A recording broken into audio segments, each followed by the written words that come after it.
নমস্কার, আমি মৌমিতা আজ আরেকটি রেসিপি নিয়ে চলে এসেছি। আজ একটি মিষ্টির রেসিপি করে দেখাবো। সামনেই আসছে গণেশ চতুর্থী বা গণেশ পূজা, তাই আজ গণেশের সবচেয়ে প্রিয় লাড্ডুর রেসিপি করে দেখাবো। আজ শুধুমাত্র ছোলার ডাল দিয়ে কোনো রকম ফুড কালার ব্যবহার না করে সহজ পদ্ধতিতে দুর্দান্ত স্বাদের এই লাড্ডুর রেসিপিটি বানাবো, যেটি যে কেউ যখন ইচ্ছা বানিয়ে ফেলতে পারেন। এবার গণেশ পুজোতে বাইরে থেকে রং করা লাড্ডু না কিনে ঘরেই খুব সহজে রং ছাড়া লাড্ডু বানিয়ে গণপতি বাপ্পাকে ভোগ নিবেদন করুন, দেখবেন গণেশ বাবার খুব ভালো লাগবে। চলুন তাহলে বানিয়ে ফেলি গণেশ ঠাকুরের প্রিয় ভোগ লাড্ডু। তার জন্য এখানে নিয়েছি ছোলার ডাল। এখানে 150 গ্রাম ছোলার ডাল ভালো করে ধুয়ে 2 থেকে 3 ঘন্টা ভালো করে ভিজিয়ে রেখেছিলাম, তারপর জল ঝরিয়ে নিয়েছি। এবারে একটা মিক্সচার গ্রাইন্ডারের পট নিয়েছি। এবার এই পটের মধ্যে আমি ভিজিয়ে রাখা ছোলার ডালটা উঠিয়ে নিচ্ছি। এখানে ছোলার ডালের পরিবর্তে মুগ ডাল দিয়েও লাড্ডুটা বানানো যায়। আজ আমি ছোলার ডাল দিয়ে লাড্ডুটা বানাচ্ছি। ডালটা ঢেলে নিয়ে এবার এটা মিক্সিতে পেস্ট করে নেব। মিক্সিতে খুব ভালো করে পেস্ট করে নিয়েছি। দেখুন ঠিক এরকম করে পেস্ট করে নিতে হবে, খুব মিহি করে পেস্ট না করলেও চলবে। দেখুন ঠিক এরকম করে পেস্টটা করে নিয়েছি। এবার একটা পাত্রে আমি ডালের পেস্টটা উঠিয়ে নিচ্ছি।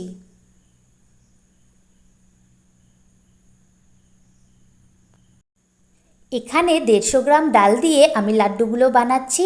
আপনারা যদি এর থেকে বেশি পরিমাণে লাড্ডু বানাতে চান তাহলে এর থেকে বেশি পরিমাণে ডালের ব্যবহার করবেন। ডালের পেস্টটা আমার ঢালা হয়ে গেছে। এবারে গ্যাসটা অন করে একটা কড়াই বসিয়ে সাদা তেল গরম হতে বসিয়ে দিয়েছি। তেলটা গরম হয়ে গেছে। এবার ওই ডালের পেস্টের থেকে অল্প অল্প ডালের পেস্ট নিয়ে গোল গোল আর পাতলা পাতলা আকার দিয়ে বড়ার আকারে ভেজে নেব। এর মধ্যে কিন্তু কোনো নুন দিইনি, শুধু ওই ডালের পেস্টের থেকে অল্প অল্প পেস্ট নিয়ে গোল গোল আর পাতলা পাতলা আকার দিয়ে বড়াগুলো ভেজে নিচ্ছি। খুব পাতলা করে এই বড়াগুলো ভেজে নিতে হবে, তাহলে ভিতর অবধি কিন্তু খুব ভালোভাবে ভাজা হবে। গ্যাসের আঁচ আস্তে করে দিয়ে বড়াগুলো কিন্তু প্রথমে 2 পিঠ খুব ভালো করে ভেজে নিতে হবে। 1 পিঠ আমি ভেজে নিয়েছি। এবারে উল্টে দিয়ে অপর পিঠটাও আমি গ্যাসের আঁচ আস্তে দিয়ে ভেজে নেব। লাড্ডুর জন্য এই বড়াগুলো প্রথমে গ্যাসের আঁচ একদম আস্তে করে দিয়ে 2 পিঠই খুব সুন্দর করে অনেকক্ষণ ধরে ভেজে নিতে হবে। প্রথমেই গ্যাসের আঁচ বাড়িয়ে দিয়ে বড়াগুলো ভাজলে ভিতরে কাঁচা থেকে যাবে। 2 পিঠ আমি গ্যাসের আঁচ আস্তে করে দিয়ে ভেজে নিয়েছি। এবার গ্যাসের আঁচ একটু বাড়িয়ে দিয়ে বড়াগুলো গোল্ডেন কালার করে ভেজে নিয়েছি। এই বড়াগুলোর কিন্তু ভিতর অবধি খুব সুন্দর করে ভাজা হয়ে গেছে। এবার আমি তেল ছেঁকে উঠিয়ে নেব।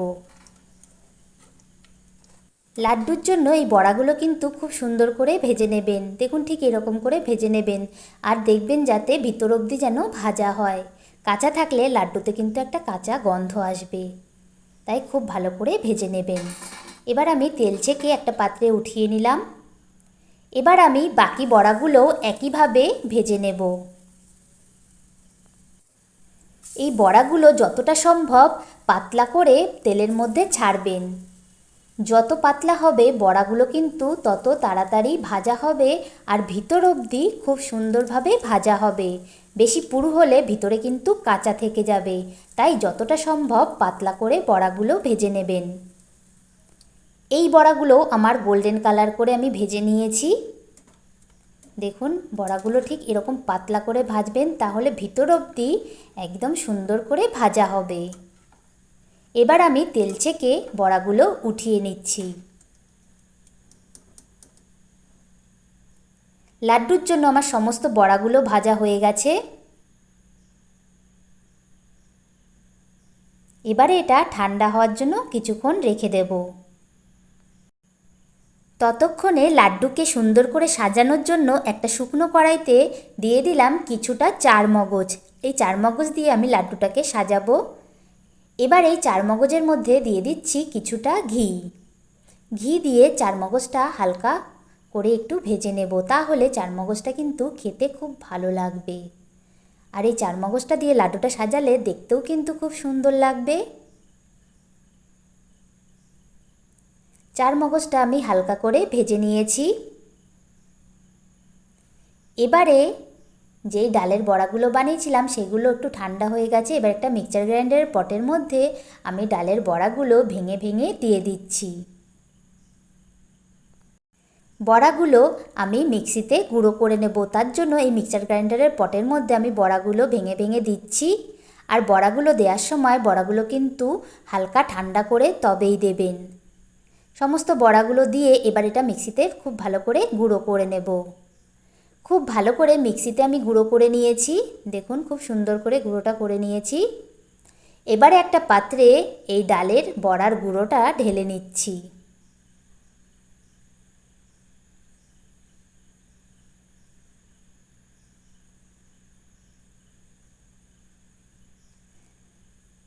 গুঁড়োটা আমি ঢেলে নিয়েছি। দেখুন কতটা সুন্দরভাবে গুঁড়োটা হয়েছে। ঠিক এরকমভাবেই গুঁড়োটা করে নিতে হবে। এর মধ্যে কিন্তু কোনো যেন দলা না থাকে, তাহলে লাড্ডুটা কিন্তু ভালো হবে না। গুঁড়োটা আমার তৈরি হয়ে গেছে।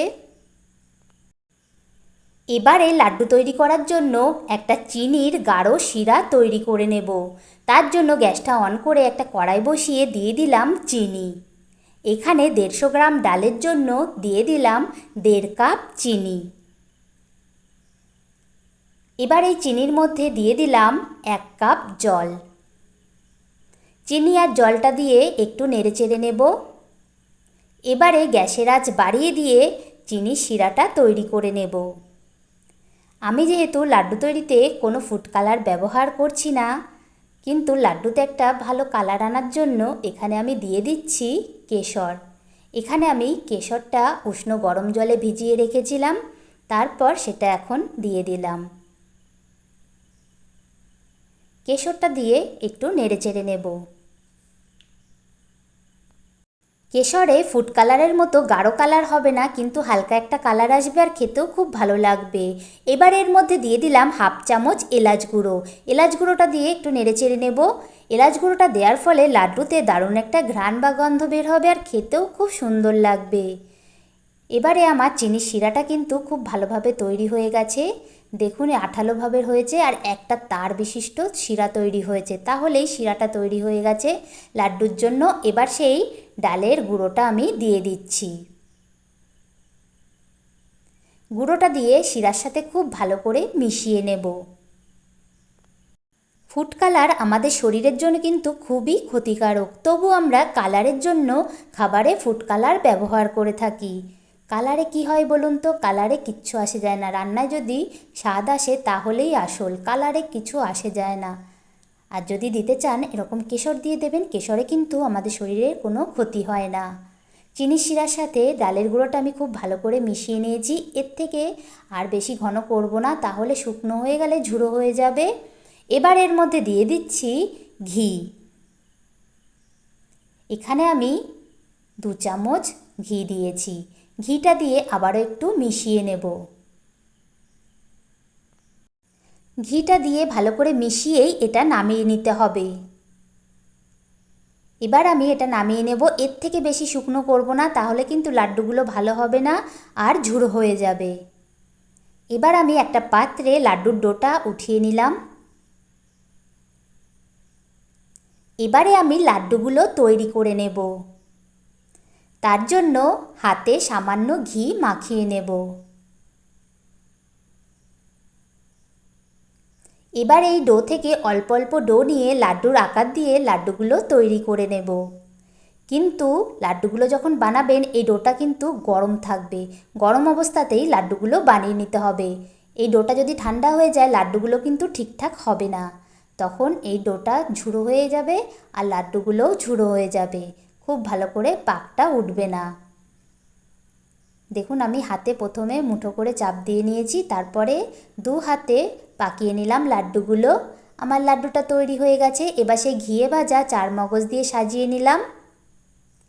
এবার একটা পাত্রে লাড্ডুটা উঠিয়ে নিলাম। একইভাবে আমি সমস্ত লাড্ডুগুলো তৈরি করে নেব। লাড্ডুগুলো পাকানোর সময় খেয়াল রাখবেন লাড্ডুর ডোটা যেন ঠান্ডা না হয়ে যায়। গরম অবস্থাতেই লাড্ডুগুলো তৈরি করে নেবেন, ঠান্ডা হলে কিন্তু লাড্ডুগুলো ঠিকঠাক পাক উঠবে না।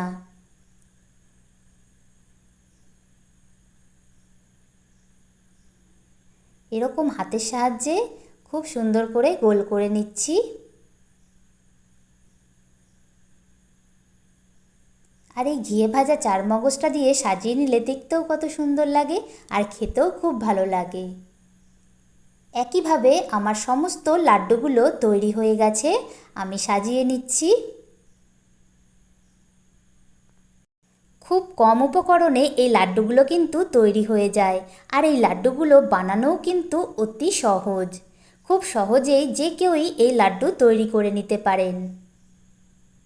আর এই লাড্ডুগুলো খেতেও কিন্তু দুর্দান্ত। সামনেই আসছে গণেশ চতুর্থী বা গণেশ পূজা।